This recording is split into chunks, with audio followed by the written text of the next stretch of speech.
എനിക്ക് ഈ കവിത എഴുതി തുടങ്ങുന്ന കാലത്ത് കിട്ടിയ ആദ്യ അവാർഡുകളിൽ ഒന്ന് കെ ദാമോദരൻ പുരസ്കാരം ആയിരുന്നു. ഈ കെ ദാമോദരൻ പുരസ്കാരം വാങ്ങാനായിട്ട് ഞാൻ പോവുകയാണ്. ഗുരുവായൂർ വെച്ചിട്ടാണ് അത് നൽകുന്നത്. കെ ദാമോദരൻ്റെ പിൽക്കാലത്ത് ജീവിതം ഉറപ്പിച്ച ഗുരുവായൂർ വെച്ചിട്ടാണ് ഈ സമ്മാനം നൽകുന്നത്. ഇത് വാങ്ങാൻ പോകുമ്പോൾ എൻ്റെ രണ്ടാമത്തെ കവിതാ സമാഹാരം പുറത്തിറങ്ങി, അതിലാണ് ഈ അവാർഡ് കിട്ടുന്നത്. അപ്പൊ എനിക്ക് വലിയൊരു ഈ അവാർഡിന് ഞാൻ അർഹനാണോ, ഇത് വാങ്ങുമ്പോൾ എൻ്റെ കൈ വിറക്കില്ലേ? കൈ വിറക്കിയെന്ന് പറഞ്ഞാൽ സഭാകമ്പം കൊണ്ടല്ല, മറിച്ച് ആത്മകമ്പം കൊണ്ട് ഇത് വിറക്കില്ലേ? എനിക്ക് എന്ത് അർഹതയാണെന്നുള്ള ക്വസ്റ്റ്യൻ ഈ പോകുന്ന വഴിക്ക് തന്നെ പിടികൂടുന്നുണ്ട്.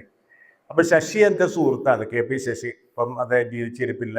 കെ ദാമോദരൻ്റെ മകനാണ്. നിങ്ങൾക്ക് അറിയാവുന്ന പോലെ വലിയ ഡോക്യുമെന്ററി സംവിധാനം. ഞാൻ നേരെ കെ പി ശശിയെ വിളിച്ചു. കെ പി ശശി എന്ന് ഡൽഹിയിലോ മറ്റോ ആണ്. നമ്പർ വിളിച്ചിട്ട് ശശി ഇതൊന്നും അറിഞ്ഞിട്ടാവില്ലെന്ന് എനിക്കറിയാം. ശശിയോട് പറഞ്ഞു, ഇങ്ങനെ കെ ദാമോദരൻ പുരസ്കാരം എനിക്കാണ്, ഞാനത് വാങ്ങിക്കോട്ടെ എന്ന് ചോദിച്ചു. ശശി ചിരിച്ചിട്ട് നല്ലൊരു ചിരിച്ചിട്ട് പറഞ്ഞ് ധൈര്യമായിട്ട് പോയി വാങ്ങിക്കോളാൻ പറയും. ഞാൻ പറഞ്ഞു വരുന്നത്, ഈ ദാമോദരനായിട്ട് ബന്ധപ്പെട്ടിട്ടുള്ള പല എഴുത്തുകൾ വായന കൂടാതെ ദാമോദരൻ്റെ ഏറ്റവും പ്രധാനപ്പെട്ട, അല്ലെങ്കിൽ കെ ദാമോദരന്റെ പ്രസക്തിയെ ഉറപ്പിച്ചത് താരിഖലിയായിട്ട് അദ്ദേഹം നടത്തിയ ന്യൂ ലെഫ്റ്റ് റിവ്യൂ അഭിമുഖം ആണ്. അത് വളരെ കഴിഞ്ഞിട്ടാണ് മലയാളത്തിൽ പബ്ലിഷ് ചെയ്യുന്നത്. മലയാളത്തിൽ അത് വന്നിട്ടില്ല ആ സമയത്ത്, ഈ താരിഖലിയായിട്ട് നടത്തി. അപ്പം അത് പ്രസിദ്ധീകരിക്കുന്നത് എൻ്റെ ജന്മസ്ഥലത്ത് പൊളിക്കാവുന്ന കൊടുങ്ങല്ലൂരിൽ നിന്നാണ് അത് പ്രസിദ്ധീകരിക്കുന്നത്. അത് തർജ്ജമ ചെയ്തത് സച്ചിദാനന്ദനാണെന്ന് ഓർമ്മ വേണം. ഒരു കവിയാണ് അത് മലയാളത്തിലേക്ക് തർജ്ജമ ചെയ്തത്. അപ്പം അന്ന് കൊടുങ്ങല്ലൂരിൽ ഒരു ഇടതുപക്ഷത്തിൻ്റെതായിട്ടുള്ളൊരു പലതരത്തിലുള്ളൊരു വിശാല ഇടതുപക്ഷ കൂട്ടായ്മ ഉണ്ടായിരുന്നു. അവര് പല പാർട്ടികളിലൊക്കെ പറ്റിയിട്ടുള്ള, ഇടതുപക്ഷ പാർട്ടികളിൽ പറ്റിയിട്ടുള്ള ആളാണ്. പക്ഷെ ടി എൻ ജോയ് എന്ന് പറയുന്ന, നിങ്ങൾക്കൊക്കെ ചിലർക്കെങ്കിലും അറിയാവുന്ന ജോയ് ചേട്ടൻ്റെ നേതൃത്വത്തിലാണ് ഈ കൂട്ടായ്മ പ്രവർത്തിച്ചത്. കമ്മ്യൂണിസ്റ്റ് ഫോർ ലെഫ്റ്റ് യൂണിറ്റി എന്നാണ് അതിൻ്റെ പേര് തന്നെയായിരുന്നു. അത് സോവിയറ്റ് യൂണിയൻ തകർന്ന കാലമാണ്. സോവിയറ്റ് യൂണിയൻ തകർന്ന കാലം ഒരർത്ഥത്തിൽ കേരളത്തിൻ്റെ മാത്രമല്ല, പൊതുവെ ലോകത്തിൻ്റെ തന്നെ ഒരു ചിന്താസരണിയിൽ വലിയ മാറ്റങ്ങൾ ഉണ്ടാക്കിയിട്ടുണ്ട്. പലർക്കും അത് വലിയ നിരാശയുടെ പടുകുഴിയിലേക്ക് ആളുകൾ പോകുന്ന ഒരു കാലമായിരുന്നു, ഒരു സിസ്റ്റം പൊട്ടി വീഴുക. അപ്പോൾ ഇത് ചൂണ്ടിക്കാണിക്കാനാണ് ഈ പറഞ്ഞ പോലെ ജോയ് ചേട്ടൻ മുൻകൈ എടുത്തിട്ടാണ് ഈ തർജ്ജമ സച്ചിദാനന്ദനെ കൊണ്ട് ചെയ്യിക്കുന്നത്. ഒരു ഇന്ത്യൻ കമ്മ്യൂണിസ്റ്റിന്റെ ഓർമ്മക്കുറിപ്പുകൾ എന്ന് പറയുന്ന പേരിലാണത് മലയാളത്തിലാക്കുന്നത്. അപ്പൊ അതിൻ്റെ ഉള്ളിൽ ദാമോദരൻ ഉന്നയിച്ചിരുന്ന പ്രധാനപ്പെട്ട ചില പ്രശ്നങ്ങളുണ്ട്. ഈ പ്രശ്നം കമ്മ്യൂണിസ്റ്റ് പാർട്ടി ഒരുപക്ഷെ സോവിയറ്റ് യൂണിയൻ പോലെയുള്ള ഒരു സിസ്റ്റം നിൽക്കുമ്പോൾ, ഒരു രാജ്യം നിൽക്കുമ്പോൾ, കമ്മ്യൂണിസ്റ്റ് പാർട്ടികളിൽ പലരും അത് ചർച്ച ചെയ്യാൻ മുതിർന്നിട്ടില്ല. അത്തരം പ്രശ്നങ്ങൾ പലപ്പോഴും, കാരണം വലിയൊരു രാജ്യം അവിടെ നിൽക്കുകയാണ്, പ്രവർത്തിച്ചുകൊണ്ടിരിക്കുകയാണ്. അപ്പൊ അതുകൊണ്ട് ഇത് ചർച്ച ചെയ്യുന്നതിൽ അർത്ഥമില്ല എന്നുള്ള ഒരു സമീപനമാണ് അറിഞ്ഞോ അറിയാതെയോ കമ്മ്യൂണിസ്റ്റ് പാർട്ടികൾ മുഴുവൻ എടുത്തിരുന്നത്. മാത്രമല്ല, ഇടതുപക്ഷ ചിന്തകരും പാർട്ടിക്കൊക്കെ പുറത്തു നിൽക്കുന്ന ഇടതുപക്ഷ ചിന്തകരും അതൊരു പ്രധാനപ്പെട്ട പ്രശ്നമായിട്ട് അഭിമുഖീകരിക്കാൻ മെനക്കെട്ടിട്ടില്ല. അപ്പോഴാണ് ഈ പറയുന്ന സോവിയറ്റ് യൂണിയന്റെ തകർച്ച ഉണ്ടാവുന്നത്. സോവിയറ്റ് യൂണിയന്റെ തകർച്ച ഉണ്ടാവുമ്പോൾ അത് സ്വാഭാവികമായിട്ടും ആദ്യത്തെ ഒരു പ്രതികരണം വന്നത് മുതലാളിത്ത ലോകത്തിന്റെ ഇടപെടൽ കൊണ്ടാണ് ഈ സിസ്റ്റം തകർന്നത് എന്നുള്ളതായിരുന്നു കമ്മ്യൂണിസ്റ്റ് പാർട്ടി ക്വാർട്ടേഴ്സുകളിൽ നിന്ന് വന്നിട്ടുള്ള ആദ്യ ഒരു പ്രതികരണം എന്ന് പറയുന്നത്. അത് അതിലൊരു വശം ശരിയാണെന്ന് പറയാം. പക്ഷേ മറ്റൊരു വശം പരിശോധിച്ചു കഴിഞ്ഞാൽ അതിൻ്റെ ആ സിസ്റ്റത്തിൻ്റെ തന്നെ ചില പ്രശ്നങ്ങൾ ആണ്, ആന്തരിക പ്രശ്നങ്ങളാണ് അതിനെ പൊളിച്ചത് എന്ന കാര്യം ഒരു പക്ഷേ ഇടതുപക്ഷ ചിന്തകർക്ക് വരെ ബോധ്യപ്പെട്ടിരുന്നു. അത് നോക്കുമ്പോൾ പ്രത്യേകിച്ച് ഇത്രയും വലിയ ഒരു രാജ്യം അത് തകരുന്നു, അത് തകർന്ന ശേഷം പല കഷ്ടങ്ങളായിട്ട് തിരിയുന്നു, പലതരത്തിൽ നമ്മൾ ചിന്തിക്കാത്ത തരത്തിലുള്ള ഒരു ലോകം പുതുതായിട്ട് വരുന്നു. അപ്പോഴാണ് അതിനു മുമ്പ് ദാമോദരൻ കൊടുത്തിട്ടുള്ള ഇന്റർവ്യൂവിലേക്കൊക്കെ ആളുകളുടെ ശ്രദ്ധ പോകുന്നത്. താരിഖലിയായിട്ടുള്ള ഇന്റർവ്യൂവിൽ അദ്ദേഹം വളരെ വ്യക്തമായിട്ട് പലതരം കാര്യങ്ങൾ അതിൽ വിശദീകരിക്കുന്നുണ്ട്. ഒന്ന് സോവിയറ്റ് യൂണിയൻ പോയി കണ്ടിട്ടുള്ള അനുഭവം പറയുന്നുണ്ട്.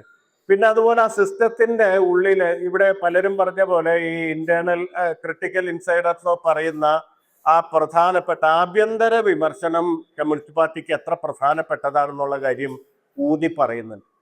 ഇതിനു മുമ്പ് തന്നെ ദാമോദരൻ മറ്റൊരു തരത്തില് കമ്മ്യൂണിസ്റ്റ് പാർട്ടിയുടെ, പ്രത്യേകിച്ച് ഇന്ത്യയിലെ കമ്മ്യൂണിസ്റ്റ് പാർട്ടികളുടെ പ്രവർത്തനത്തിലെ പരിമിതിയെ തൻ്റെതായ നിലയിൽ അതിജീവിക്കാനുള്ള ശ്രമങ്ങൾ നടത്തിയത്. ഇപ്പൊ ഭാരതീയ തത്വചിന്ത പോലെ, ഇന്ത്യയുടെ ആത്മാവ് പോലെയുള്ള കൃതികളൊക്കെ അങ്ങനെയാണ് ഉണ്ടാവുന്നത്. എന്ന് പറഞ്ഞാൽ ഇന്ത്യയുടെ ഒരു രാജ്യത്തിന്, ഒരു രാജ്യവും നിശ്ചലമായിട്ടുള്ള രാജ്യമല്ല, ആ രാജ്യത്തിലെ ജനജീവിതം ഇങ്ങനെ തുടർന്നുകൊണ്ടിരിക്കുന്ന ഒരു സംഗതിയാണ്. ഇപ്പൊ ഒരു രാജ്യം എടുത്തു കഴിഞ്ഞാൽ അതിന്റെ ഹിസ്റ്ററി, അതിന്റെ ചരിത്രത്തിലേക്ക് ഒരു സാർവദേശീയ, അന്ന് കമ്മ്യൂണിസ്റ്റ് മൂവ്മെന്റ് വരുമ്പോൾ അത് ഒരു സാർവദേശീയ പ്രസ്ഥാനമായിട്ടാണ് വരുന്നത്, ഒരു രാജ്യത്തിന് വേണ്ടിയുള്ള പ്രസ്ഥാനമായിട്ടല്ല. മറിച്ച് തൊഴിലാളി വർഗം എന്ന് പറയുന്ന ഒരു വലിയ പരികല്പനയാണ്. ലോകത്തെ എല്ലാ തൊഴിലാളികളും ഒരു വർഗത്തിൽപ്പെട്ടവരാണ്, അങ്ങനെയാണ് കണ്ടിരുന്നത്. എന്ന് പറഞ്ഞാൽ സാർവദേശീയതയാണ് പ്രധാനം. ഈ പറയുന്ന ദേശീയത എന്ന് പറയുന്നത് രണ്ടാമത്തെ ഒരു കാര്യമാണെന്നുള്ള ഒരു നിലപാടാണ് പൊതുവെ സ്വീകരിച്ചിരുന്നത്.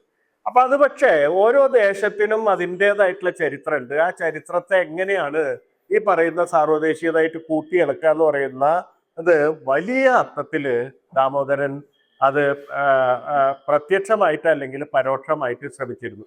എന്ന് പറഞ്ഞാൽ ഇന്ത്യയിലെ മൊത്തം പ്രോഗ്രസീവ് മൂവ്മെന്റ്, ഇപ്പൊ നമ്മൾ വിചാരിക്കും കമ്മ്യൂണിസ്റ്റ് പാർട്ടിയായിട്ട് ബന്ധപ്പെട്ടിട്ടുള്ള കാര്യമാണെന്ന്. അല്ല, മറിച്ച് ഇന്ത്യയിലെ പലതരത്തിലുള്ള മൂവ്മെന്റുകൾക്ക് എന്തുകൊണ്ടാണ് അവയൊക്കെ ഒരു ഘട്ടം എത്തുമ്പോൾ അവരുടെ ദൗത്യം മുഴുമിപ്പിക്കാതെ നിൽക്കുന്നതെന്ന് പറയുന്ന ക്വസ്റ്റ്യൻ എല്ലാ പാർട്ടികൾക്കും, എല്ലാ പാർട്ടിയിലുള്ള പ്രസ്ഥാനങ്ങൾക്കും, എല്ലാ തരത്തിലുള്ള പ്രസ്ഥാനങ്ങളുടെയും പ്രധാനപ്പെട്ട പ്രശ്നമാണ്. എന്ന് പറഞ്ഞാൽ നമ്മൾ സ്വാതന്ത്ര്യത്തിന്റെ സമയത്ത് സ്വപ്നം കണ്ടിരുന്ന ഒരു ഇന്ത്യയിലല്ല നമ്മൾ ജീവിക്കുന്നത്. ആ സ്വപ്നം മുന്നോട്ട് വെച്ചിട്ടുള്ള എല്ലാത്തരം പ്രസ്ഥാനങ്ങൾക്കും അവിടെ എത്താൻ സാധിച്ചിട്ടില്ല. അത് എന്തുകൊണ്ടെന്ന് മാത്രമല്ല, നേരെ എതിരായിട്ടുള്ള കാര്യങ്ങൾ നമ്മെ കീഴ്പ്പെടുത്താൻ തുടങ്ങിയിരിക്കുകയാണ്. ദാമോദരൻ ജീവിച്ചിരിക്കുന്നത്, ഞാൻ എപ്പോഴും ആലോചിക്കാറുള്ള ഒരു കാര്യമാണ്, ദാമോദരൻ മുഴുവൻ ചിന്തിക്കുന്നത് മറ്റൊരു തരത്തിലുള്ള ഭരണം ഇന്ത്യയിലുള്ളപ്പോഴാണ്.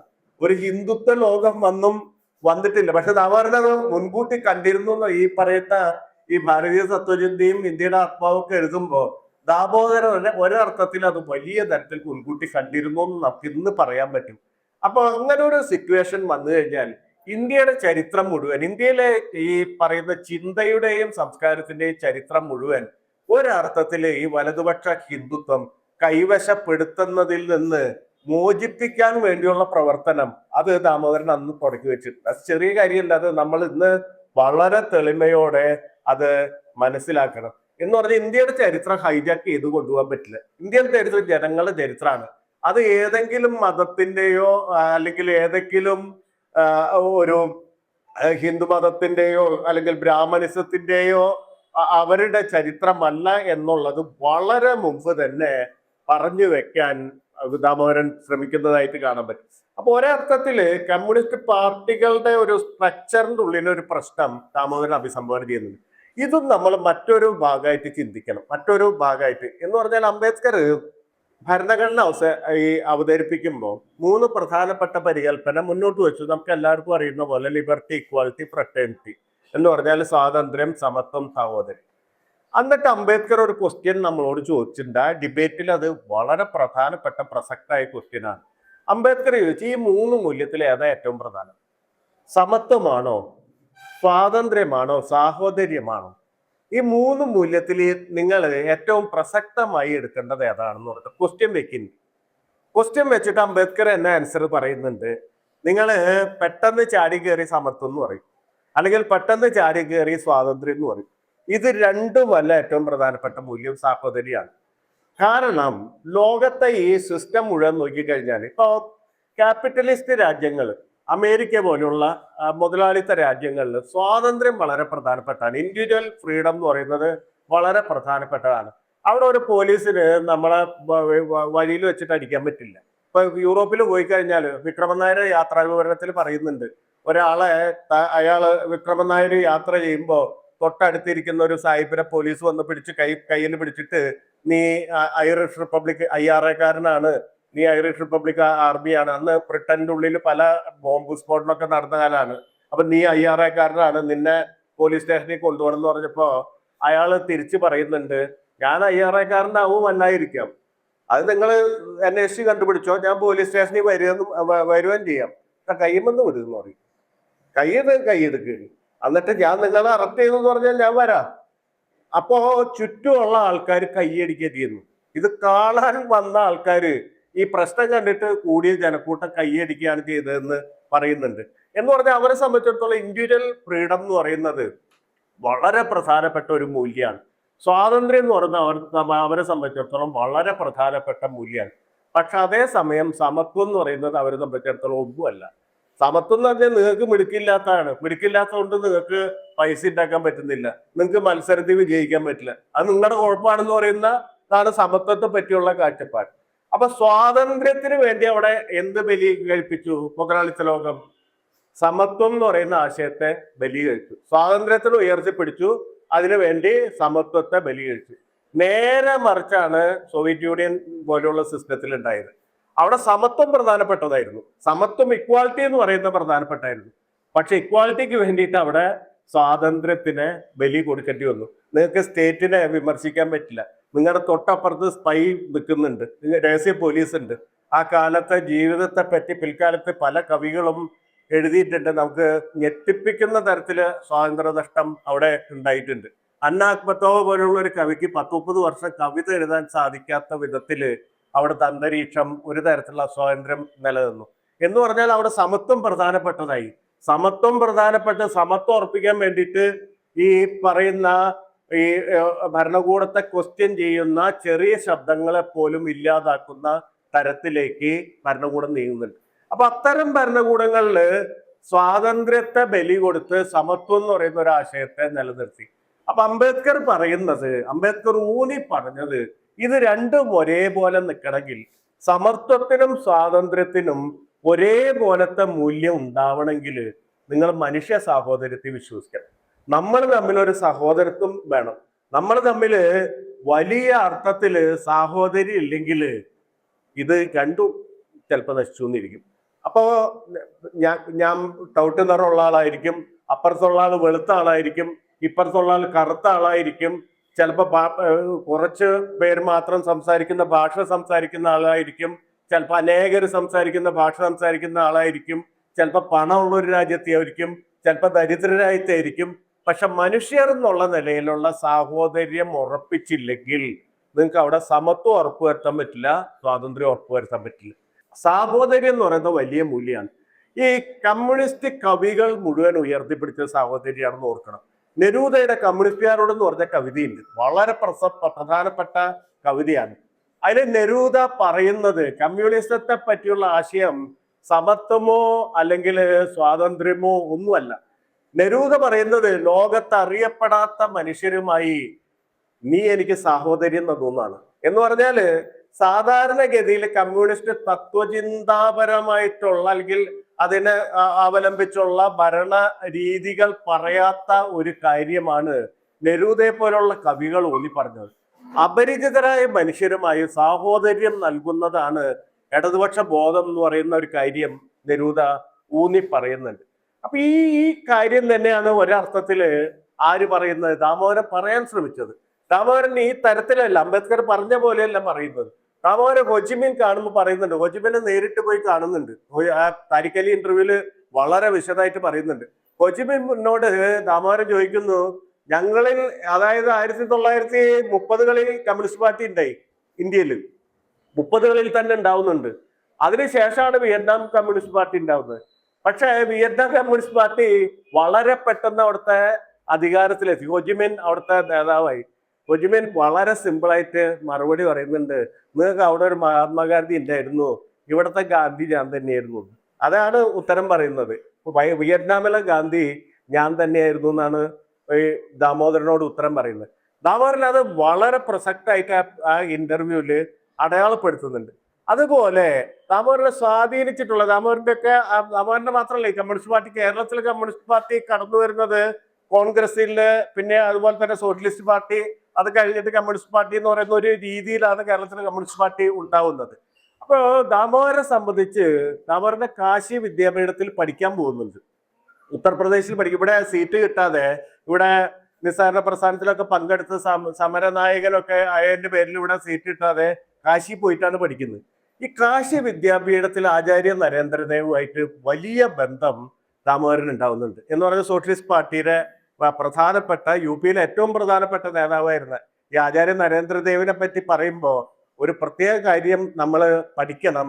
നരേന്ദ്രദേവ് ആണ് ആദ്യമായിട്ട് ഹിന്ദുത്വത്തിന്റെ രക്തസാക്ഷിയായിട്ടുള്ള ഒരാളെന്ന് നമ്മൾ പഠിക്കണം. കാരണം ആചാര്യ നരേന്ദ്രദേവ് കോൺഗ്രസ്സുകാരനായിരുന്നു. കോൺഗ്രസിന്റെ ഉള്ളിലെ തന്നെ ഒരു ഗ്രൂപ്പായിട്ടാണ് സോഷ്യലിസ്റ്റ് പാർട്ടി ഓഷിയുടെയും ജയപ്രകാശ് നാരായണന്റെയൊക്കെ നേതൃത്വത്തിൽ ഒരു പ്രത്യേക ഗ്രൂപ്പായിട്ടാണ് പ്രവർത്തിച്ചിരുന്നത്. അപ്പൊ അന്നത്തെ തെരഞ്ഞെടുപ്പിൽ 1936 നടന്ന പ്രവിശ്യ തെരഞ്ഞെടുപ്പില് UP-യിൽ കോൺഗ്രസ് ജയിച്ചു. ഈ പരിമിതമായിട്ടുള്ള ജനാധിപത്യമാണെന്ന് UP-യിൽ കോൺഗ്രസ് ജയിക്കുക. സ്വാഭാവികമായിട്ട് നരേന്ദ്രദേവാണ് അന്ന് അവിടെ മുഖ്യമന്ത്രിയാവുന്നത്. ഏറ്റവും പ്രധാനപ്പെട്ട നേതാവ് നരേന്ദ്രദേവാണ്. പക്ഷെ അന്നത്തെ സോഷ്യലിസ്റ്റ് ഗ്രൂപ്പിന്റെ, കോൺഗ്രസിന്റെ ഉള്ളിലെ സോഷ്യലിസ്റ്റ് ഗ്രൂപ്പിന്റെ ഒരു നിശ്ചയം, നമ്മൾ ആരും, ഈ സോഷ്യലിസ്റ്റ് ഗ്രൂപ്പിൽപ്പെട്ട ആരും അധികാരം കൈയാളരുത്, MLA ആവാം പക്ഷെ അധികാരത്തിൽ ഇരിക്കരുതായിരുന്നു നിശ്ചയം. അപ്പൊ അതുകൊണ്ട് നരേന്ദ്രദേവ് പിൻവലിക്കും. നരേന്ദ്രദേവ് നരേന്ദ്രദേവ് മാറി നിന്നപ്പോ GB പാന്ത് എന്ന് പറയുന്ന പട്ടേലിന്റെ വലങ്കൈ ആയിട്ടുള്ള, ഇന്ന് നമ്മൾ മൃദു ഹിന്ദുത്വവാദി എന്നൊക്കെ വിളിക്കാവുന്ന ഗോവിന്ദ് വല്ലഭ് പന്താണ് UP-യിൽ മുഖ്യമന്ത്രിയാവുന്നത്, കോൺഗ്രസിന്റെ മുഖ്യമന്ത്രിയാവുന്നത്. ഇയാൾ മാറിയെന്നുകൊണ്ടാണ് അത് സംഭവിക്കുന്നത്. ഇത് കഴിഞ്ഞ് 48 ആയപ്പോ സോഷ്യലിസ്റ്റ് ഗ്രൂപ്പ് കോൺഗ്രസിൽ നിന്ന് വേർപിരിച്ച് പുതിയ പാർട്ടിയായിട്ട് പോന്നു. സോഷ്യലിസ്റ്റ് പാർട്ടിയായിട്ട് വേറൊരു പാർട്ടിയായിട്ട് പോന്നു. അപ്പൊ അന്ന് സോഷ്യലിസ്റ്റ് പാർട്ടി തീരുമാനിച്ചു, നമ്മൾ ജയിച്ചത് കോൺഗ്രസിന്റെ ബാനറിലാണ്, അതുകൊണ്ട് നമ്മൾ വേറെ പാർട്ടി ആയതുകൊണ്ട് MLA സ്ഥാനം രാജിവെച്ചിട്ട് വേണം ഈ പാർട്ടിയിലേക്ക് വരാൻ. അങ്ങനെ നരേന്ദ്രദേവ് MLA സ്ഥാനം രാജിവെക്കുന്നു. അവിടെ നരേന്ദ്രദേവ് മത്സരിക്കുന്നത് ഇന്നത്തെ അയോധ്യ ഫൈസാബാദ് മണ്ഡലത്തിലാണ് നരേന്ദ്രദേവ് മത്സരിക്കുന്നത്. നരേന്ദ്രദേവ് ഈ പറയുന്ന UP-യിലെ ഏറ്റവും പ്രധാനപ്പെട്ട നേതാവ്, സോഷ്യലിസ്റ്റ് പാർട്ടിയുടെ ഏറ്റവും പ്രധാനപ്പെട്ട നേതാവ്, എന്തായാലും ജയിക്കുന്നുള്ളത് ഉറപ്പാണ്. പക്ഷെ GB പാന്ത് അന്ന് കോൺഗ്രസിന് വേണ്ടി ഈ അയോധ്യയിലെ, ഇപ്പൊ നമ്മള് ഇവിടെ എന്താണ് തിരുനാവായയില് മഹാമകൻ നടത്തിയ ജൂന അഖാഡ എന്ന് പറഞ്ഞ സന്യാസിമാരുണ്ട്. ഈ ശൂല പിടിച്ച സന്യാസിമാര് എന്ന് പറഞ്ഞാൽ അവരെ സംബന്ധിച്ചിടത്തോളം സന്യാസം എന്ന് പറഞ്ഞാല് മുസ്ലിമിനെ കൊല്ലാനും അല്ലെങ്കിൽ ബ്രാഹ്മണിസം നിലനിർത്താനുള്ള ഉപാധിയാണെന്ന് വിശ്വസിക്കുന്ന സന്യാസ ആളുകളാണ്. അതിൻ്റെ ഉള്ളിൽ നിന്ന് ഒരാളെ പിടിച്ചുകൊണ്ട് വന്നിട്ട് നരേന്ദ്രദേവിനെതിരെ നിർത്തുകയാണ്. ബാബ രാഘവദാസ് എന്ന് പറയുന്ന ആളെയാണ് ഈ ഇലക്ഷനിൽ ഫീൽഡ് ചെയ്യുന്നത്. 48 നമ്മുടെ ഇന്ത്യൻ ഭരണഘടന വന്നിട്ടുള്ള ഇലക്ഷൻ അല്ല, അതിന് മുമ്പുള്ള ഒരു പരിമിതമായിട്ടുള്ള ജനാധിപത്യ അവകാശങ്ങൾ നിലനിൽക്കുന്നു. ഭരണഘടന വന്നിട്ടില്ല, ജനറൽ ഇലക്ഷൻ വന്നിട്ടില്ല. ആ ഇലക്ഷന് നരേന്ദ്രദേവിന് വേണ്ടി പ്രസംഗിക്കാൻ വരുന്നത് ലോഹിയെ പോലുള്ള ആൾ, ജയപ്രകാശ് നാരായണനെ പോലുള്ള ആൾക്കാർ. നെഹ്റുവിന്റെ വരെ മാനസികമായിട്ടുള്ള പിന്തുണ ഇയാൾക്കാണ്, കോൺഗ്രസ് കാൻഡിഡേറ്റിനല്ല, നരേന്ദ്രദേവിനാണ്. എല്ലാവരും വിചാരിക്കുന്നു നരേന്ദ്രദേവ് ജയിക്കുന്നു. ബാബ രാഘവദാസിന്റെ പ്രചരണം എന്ന് പറഞ്ഞാൽ വീട് കയറിയിട്ട് തുളസിയില കൊടുക്കുക, രുദ്രാക്ഷം കൊടുക്കുക. പ്രസംഗം എന്ന് പറഞ്ഞാല് ഈ പറയുന്ന നരേന്ദ്രദേവ് മുസ്ലിങ്ങൾക്ക് വേണ്ടിയാണ് നിലനിൽക്കുന്നത് എന്ന തരത്തിലുള്ള പ്രസംഗം. ഒരാളും വിചാരിച്ചില്ല ഇന്ത്യയില് നരേന്ദ്രദേവ് പരാജയപ്പെടുന്നത്. പക്ഷെ പെട്ടി പൊട്ടിച്ച് കോട്ടെണ്ണിയപ്പോ ബാബ രാഘവദാസ് ഫൈസാബാദിൽ നിന്ന് അയോധ്യ നിലനിൽക്കുന്ന സ്ഥലത്ത് നിന്ന് ജയിക്കുകയാണ്. ഇതാണ് ഇന്ത്യയിലെ ആദ്യത്തെ ഹിന്ദുത്വ എന്ന് പറഞ്ഞാൽ ഇലക്ഷന് ജയിക്കാൻ കുറുക്കുവഴികളുണ്ട്, ഇലക്ഷന് ജയിക്കാൻ മതത്തെ ഉപയോഗിക്കാമെന്ന് തെളിയിച്ച ആദ്യത്തെ തെരഞ്ഞെടുപ്പ്. അതിൽ പരാജയപ്പെട്ട ആളുടെ അടുത്താണ് ഈ ദാമോദരൻ കാശിയിൽ വെച്ചിട്ട് വലിയ യന്ത്രക്കീവ്. അപ്പൊ അതുകൊണ്ട് ദാമോദരന്റെ ഒരു പരിചയം എന്ന് പറയുന്നത് പല തരത്തിലുള്ള പരിചയങ്ങൾ, ദാമോദരന്റെ പ്രവർത്തനം നോക്കിക്കഴിഞ്ഞാൽ പലതരത്തിലുള്ള പരിചയങ്ങളിൽ നിന്നൊക്കെ എടുത്ത എക്സ്പീരിയൻസ് ആണ് അദ്ദേഹം പുതിയ ലോകം എന്ന് പറയുന്ന ഒരു ആശയത്തിലേക്ക് ഒരു പക്ഷെ കുറുക്കുവഴികളില്ല എന്ന് വിശ്വസിക്കുന്നത്.